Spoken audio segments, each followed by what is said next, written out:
Nos episódios anteriores, vimos como Jesus pode ser reconhecido historicamente e, a partir dele, um movimento religioso se formou, chamado cristianismo, que desde cedo em fontes romanas e judaicas era conhecido por ensinar a ressurreição de Jesus, seus milagres e adorar Jesus como Deus. Vimos que os apóstolos produziram entre 50 e 100 d.C. uma quantidade de cartas e escritos que foram copiados e transmitidos por todo o Império Romano. E vimos como ao longo dos séculos estes textos foram preservados e transmitidos. Neste episódio vamos avaliar como especialistas trabalham com os textos, selecionando que manuscritos vão usar para traduzir a Bíblia. Veremos a metodologia dos especialistas, seus recursos e como lidam com interpolações e variantes de um mesmo texto. Este é um tema técnico para entendermos como a Bíblia chegou até nós. Este episódio é um tipo de continuação do anterior e nós continuaremos seguindo a obra do Dr. Paroski sobre a origem e transmissão do texto do Novo Testamento, publicado pela Sociedade Bíblica do Brasil. Bem-vindos ao canal Observatório 7, onde a teologia conversa com a história, arqueologia, filosofia, antropologia, ciência e arte. Curta, se inscreva, acione o sino de notificações para acompanhar os próximos episódios desta série. Examine nossa bibliografia nas descrições e pesquise mais profundamente por você mesmo. Este é um tema complexo onde faremos uma mera introdução repleta de generalizações e simplificações. As imagens a seguir são meramente ilustrativas, pesquisadas aleatoriamente e reinterpretadas em nossa narrativa.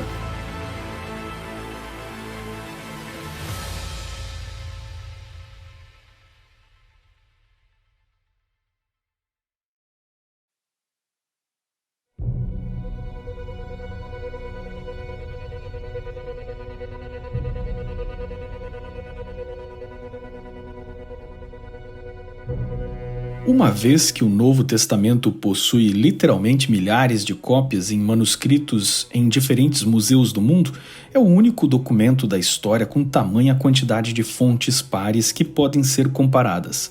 E sempre que uma diferença surge, temos centenas de outras cópias para comparar. Por exemplo, se eu escrevesse a frase "O canal Observatório 7 é um divulgador de conhecimentos teológicos e históricos", e 1000 pessoas copiassem manualmente esta frase, em algumas cópias haveriam erros de cópias. É possível que algum manuscrito mudasse o sentido da mensagem, tipo "O canal Observatório 7 é um divulgador de mapas de estrelas e previsões do horóscopo". Então, neste caso, toda a comunidade de inscritos do meu canal imediatamente rejeitariam este manuscrito porque ele trai o procedimento de todos os vídeos anteriores e frases utilizadas aqui no meu canal. Mas alguns erros poderiam aparecer involuntariamente, como escrever a palavra 7 em vez de usar o numeral 7. Não seria exatamente igual à minha frase original, mas não estaria errado nem mudaria o sentido. Neste caso, você poderia examinar as 1000 cópias e perceber que, na maioria esmagadora, foi escrito com o numeral, concluindo mesmo sem ter visto o original, que o texto fazia uso do numeral em sua forma original. Talvez algo mais polêmico surgiria numa variante tipo mudar a palavra divulgador para criador de conhecimentos teológicos e históricos. Ainda neste caso, o texto estaria seguro, pois a banca de eruditos poderia examinar as 1000 cópias e perceber que a maioria delas apresenta divulgador e não criador. Grosseiramente, este é um exemplo de como especialistas podem examinar mais de 2.500 manuscritos do Novo Testamento e reconstruir, segundo a estimativa deles, quase a totalidade do texto original. Esta reconstrução é o que chamamos de edição crítica e é o texto que será usado para produzir as traduções e versões da Bíblia. O primeiro a publicar um Novo Testamento em grego numa edição crítica foi o católico Erasmo de Roterdã, que chamou sua obra de Novum Instrumentum Homini. Ele usou manuscritos gregos do século XII. Este material teve novas edições e publicações posteriores, tanto por Erasmo quanto por Beza, um protestante. Em 1633, a edição de Bonaventura e Elzevir ganhou o nome de Textus Receptus, em referência ao prefácio que dizia que aquele era o texto agora recebido por todos. Popularmente o chamamos de texto recebido, e ao longo dos séculos era o texto publicado e que foi usado para estudo e traduções de reformadores que começaram a fazê-lo. O texto recebido foi usado por Lutero, por Tyndale, também na Bíblia do Rei James em 1611, inclusive na primeira tradução de João Ferreira de Almeida. Mas, em 1844, com a descoberta do Códice Sinaítico, muito mais antigo que o texto recebido, todas estas ferramentas textuais dos tradutores bíblicos foram revisadas. Assim surgiu o Novo Testamento no grego original, uma versão publicada em 1881 pelos eruditos anglicanos Westcott e Hort, que, com base nos mais antigos manuscritos conhecidos até aquela época, publicaram um texto crítico acadêmico. O próximo editor de uma versão do Novo Testamento no grego original, com base nos melhores manuscritos disponíveis, foi o protestante Eberhard Nestle, em 1898, e depois o luterano Kurt Aland, em 1952. Considerado uma das maiores autoridades da história da crítica textual. O trabalho destes dois deu origem ao Novum Testamentum Graece, impresso em grego koiné, preparado como um aparato de crítica textual, e por causa dos sobrenomes conhecidos como Nestle Aland, que já está na sua 28ª edição e é conhecido pelas abreviaturas NTG ou NA. Publicado oficialmente pelas sociedades bíblicas, ele é o texto base para a maioria das traduções modernas e fonte de consulta para exegetas profissionais. Não está fechado dogmaticamente e pode ser sempre melhorado e atualizado. Ele normalmente traz o texto grego criticamente revisado e nos rodapés uma lista com símbolos universais indicando todas as variantes e cada um dos manuscritos. Para fazer exegese completa de um texto bíblico, um teólogo profissional faz a tradução deste material, conferindo todas as formas diferentes que este texto aparece em vários manuscritos, indicados no aparato crítico do Nestle Aland. Ele também existe na versão digital. Fiz questão de citar as denominações religiosas diferentes destes eruditos ao longo da história, que reconstruíram o texto crítico do Novo Testamento, para você notar que o texto bíblico não é propriedade de uma denominação, e tanto há variedade denominacional entre estes eruditos que podem até discordar em questões de fé, mas concordam de forma unânime com a integridade do texto. Esta é uma prova irrefutável de que o texto é isento de manipulações por parte de alguma igreja ou denominação. Estes homens e suas formações estão sempre associados a respeitadas universidades, incluindo a guarda dos manuscritos em museus diversos do mundo todo, como visto no último episódio. Agora vamos conhecer a crítica textual, que é a metodologia que os especialistas usam para trabalhar. É bom definir que essa metodologia acadêmica é usada para todo e qualquer manuscrito da antiguidade, desde os grandes filósofos aos historiadores clássicos, porque também não temos os originais escritos de nenhum deles, e as primeiras cópias são muito mais tardias do que as primeiras cópias de manuscritos bíblicos que temos. Estamos enfatizando para que você perceba que ninguém coloca escritos de Platão, Heródoto ou César em questionamento da integridade se realmente eles escreveram da maneira como podemos ler em seus escritos. Sigamos para o método. O primeiro passo no trabalho com manuscritos se chama colação de manuscritos, nome dado ao processo de comparar um manuscrito com outro. Modernamente, isso é feito de forma mecânica e digital, a fim de se observar eventuais diferenças entre ambos. Nenhum manuscrito é usado ou citado antes desse rigoroso processo que descobre características com as quais classificamos o tipo de texto, se é um estilo alexandrino, ocidental ou bizantino. Uma vez que o texto foi colacionado, todos os detalhes e variações catalogados são citados num aparato crítico, como por exemplo o Nestle Aland. A seguir, os críticos textuais trabalham com as variantes descobertas, que são os mesmos textos que aparecem com sutis diferenças em manuscritos diferentes. A maioria delas são variantes textuais acidentais, que se trata de palavras escritas de forma errada porque o copista confundiu o formato de letra muito parecida uma com a outra, ou do som de palavras. Também ocorriam equívocos de julgamento quando um copista incluía no texto uma nota de rodapé que havia no manuscrito, se equivocando de que aquilo fazia parte do texto.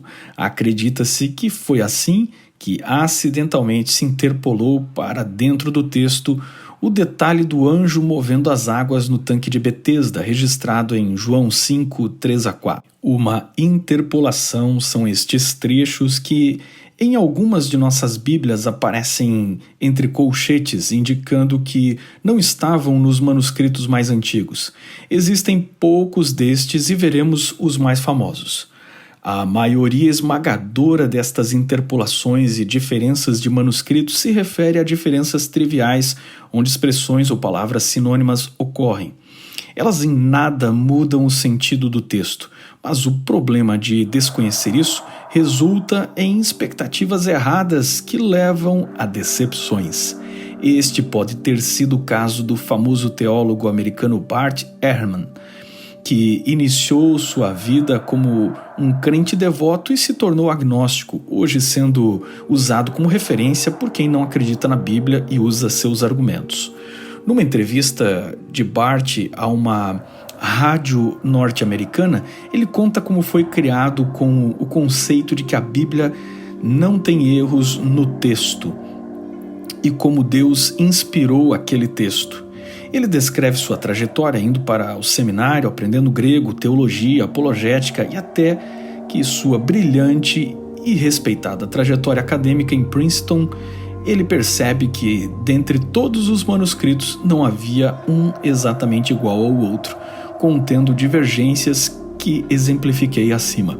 Decepcionado, Bart se questionou por que Deus inspirou o texto, mas não protegeu das modificações e, assim, ele foi perdendo sua fé.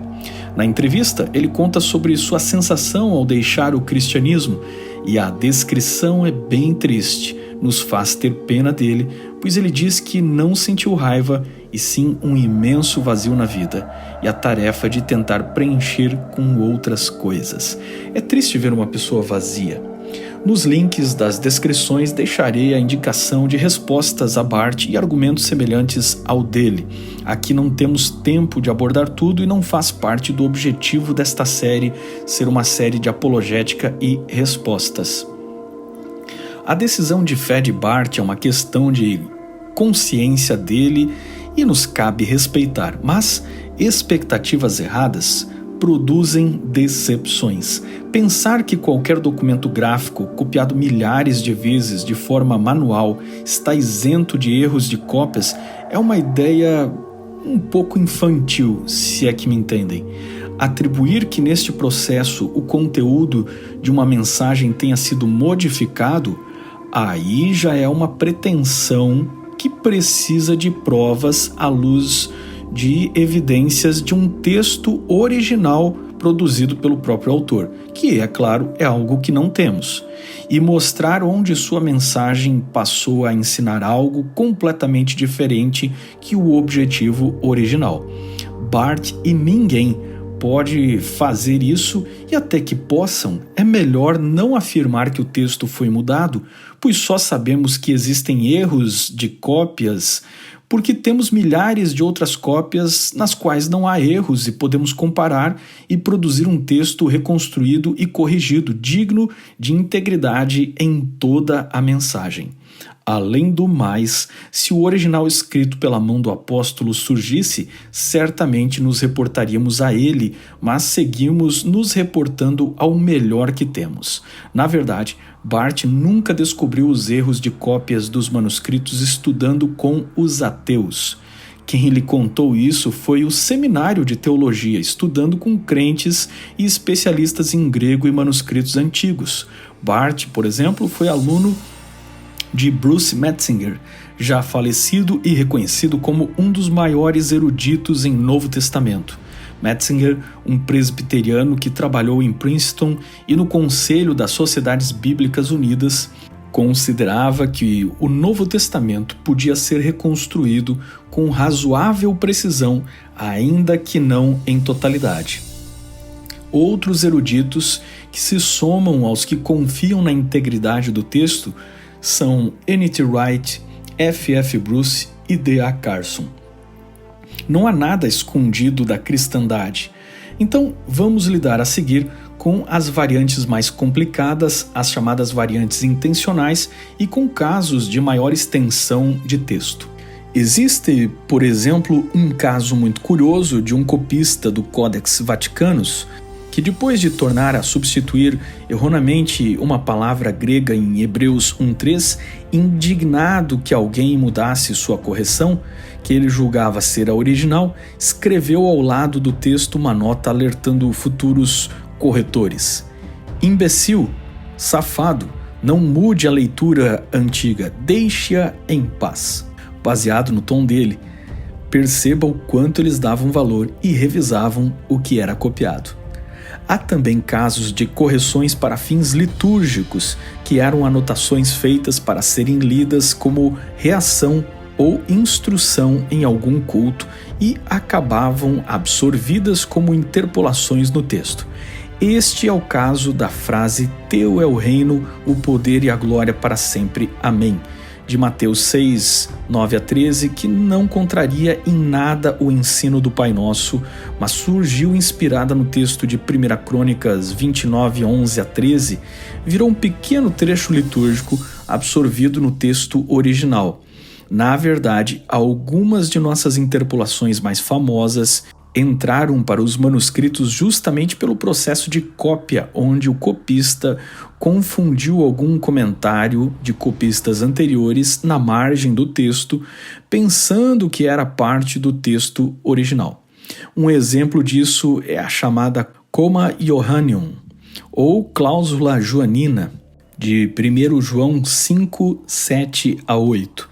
Em cada um destes casos, conhecemos a interpolação e não vemos qualquer heresia sendo formada. Não há nenhuma doutrina fundamental modificada ou perdida. Mesmo no caso da Comma Joanina, não conheço nenhum teólogo trinitariano que use esse texto como alicerce para a doutrina da Trindade. Na verdade, os trinitarianos nunca citam e constroem sua sistemática sobre a Trindade totalmente com base em outros textos e argumentos. Retornando aos procedimentos com os manuscritos, a seguir os críticos começam valorizando a antiguidade do texto mais do que a antiguidade do manuscrito propriamente dito.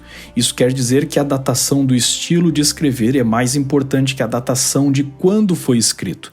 Um texto mais antigo necessariamente não quer dizer um texto melhor.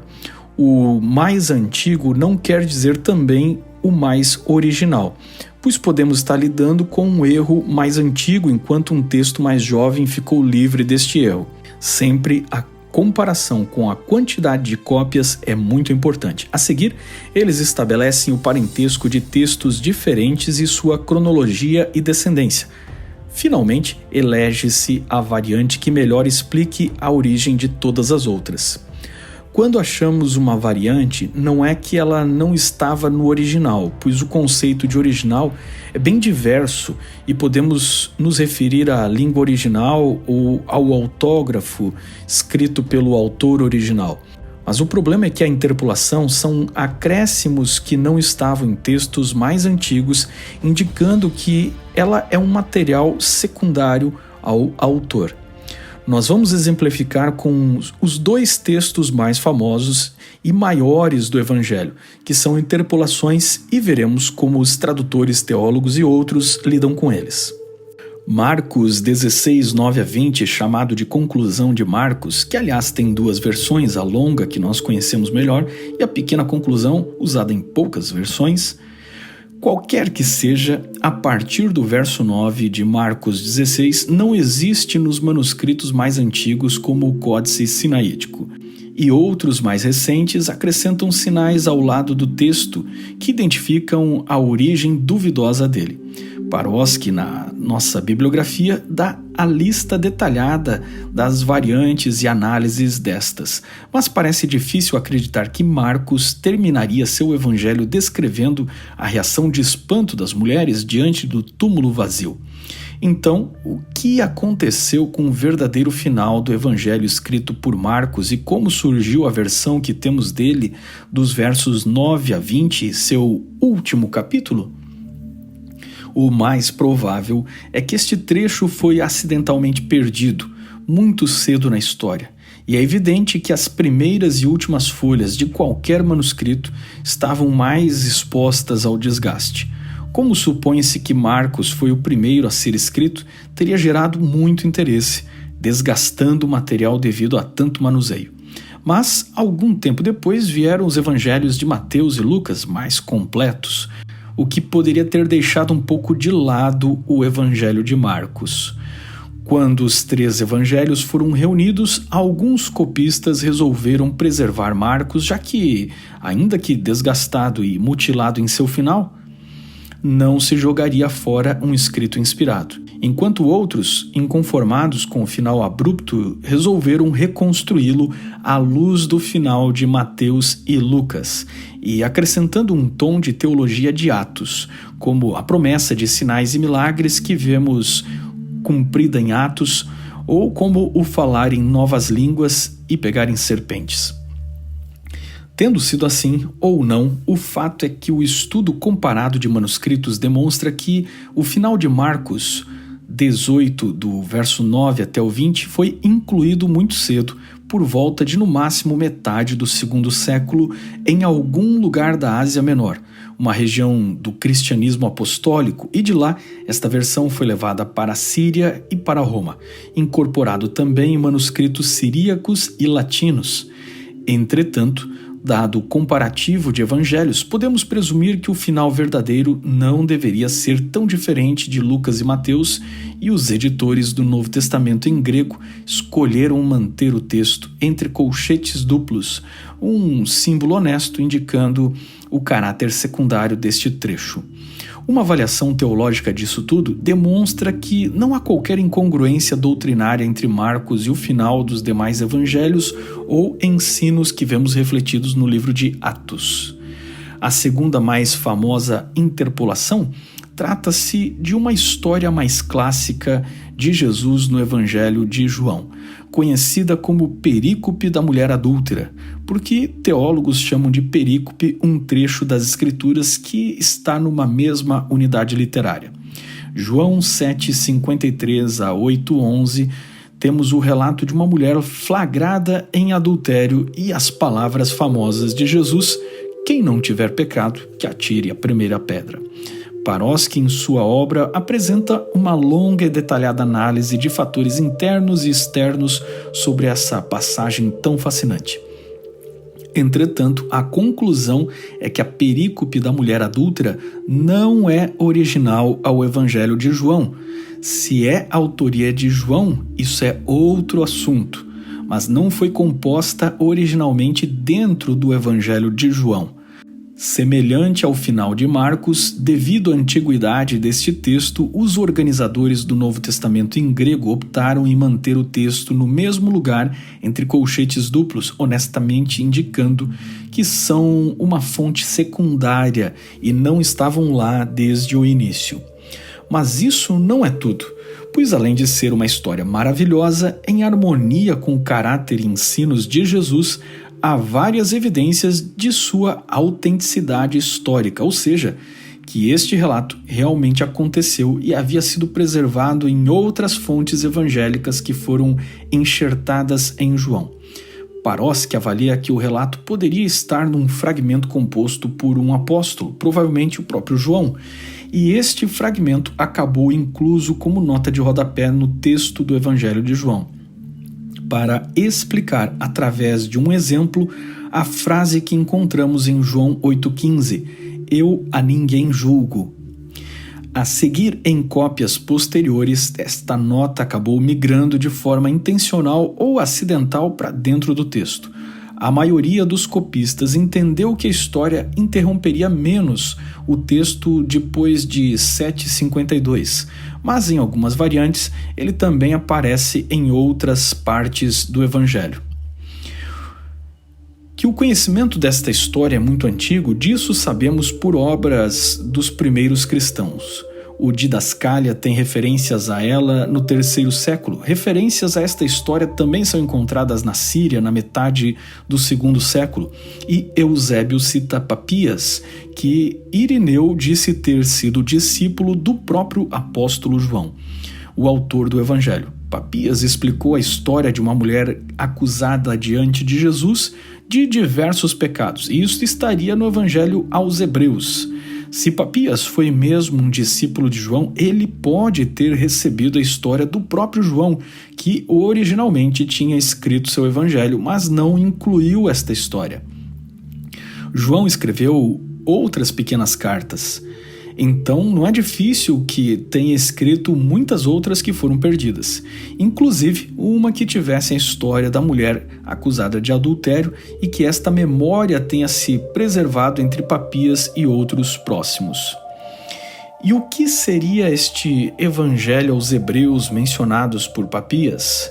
Pode ter sido o nome arcaico do Evangelho de João, e então, em sua forma original, o relato da adúltera estava lá, mas foi suprimido ou perdido e recolocado mais tarde.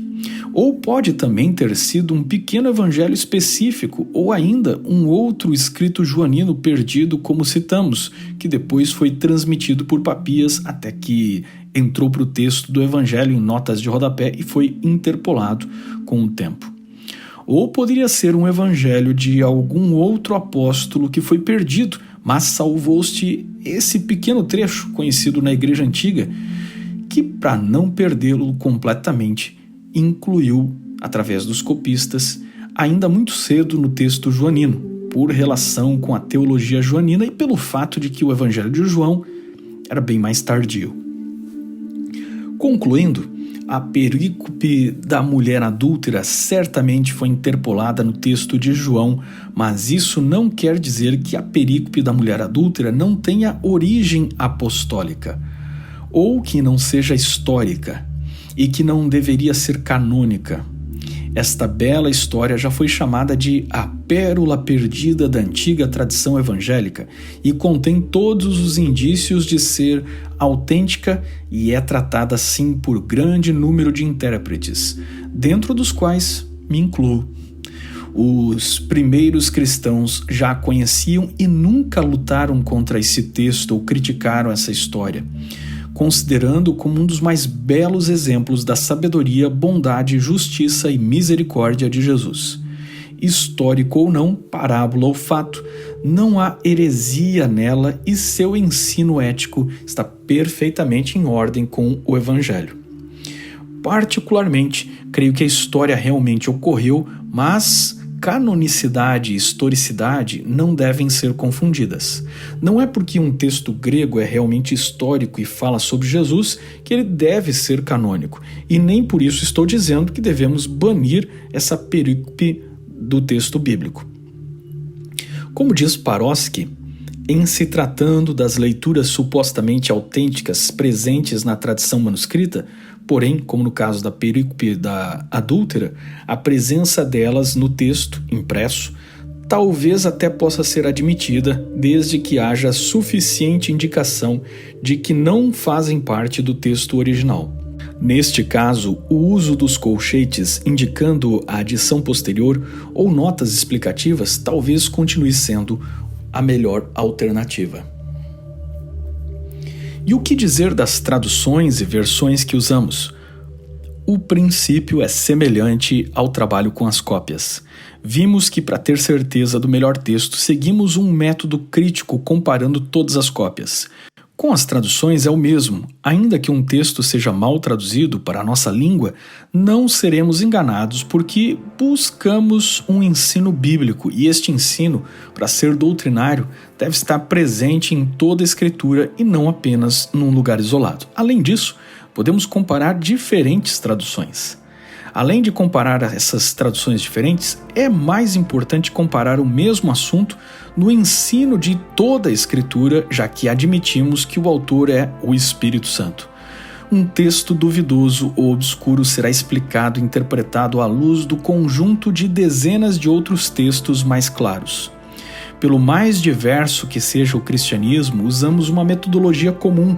Denominações com credos diferentes chegaram a doutrinas básicas fundamentais comuns, como, por exemplo, a inspiração das Escrituras, a Trindade, a divindade de Cristo, seu ministério como único Salvador através da graça, sua morte e ressurreição real e histórica, seu retorno, juízo e ação final de fazer novas todas as coisas.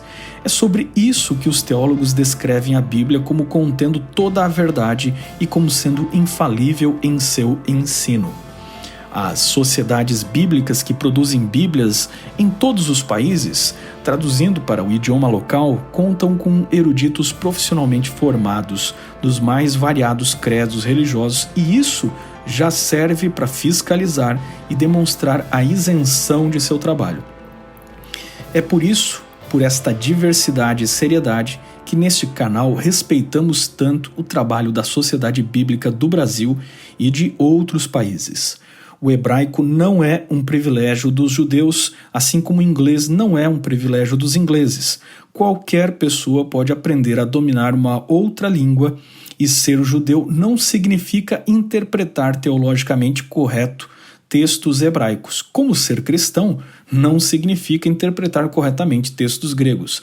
Assim como ser brasileiro não significa que todo brasileiro sabe interpretar um texto em língua portuguesa, ainda que saiba ler em português.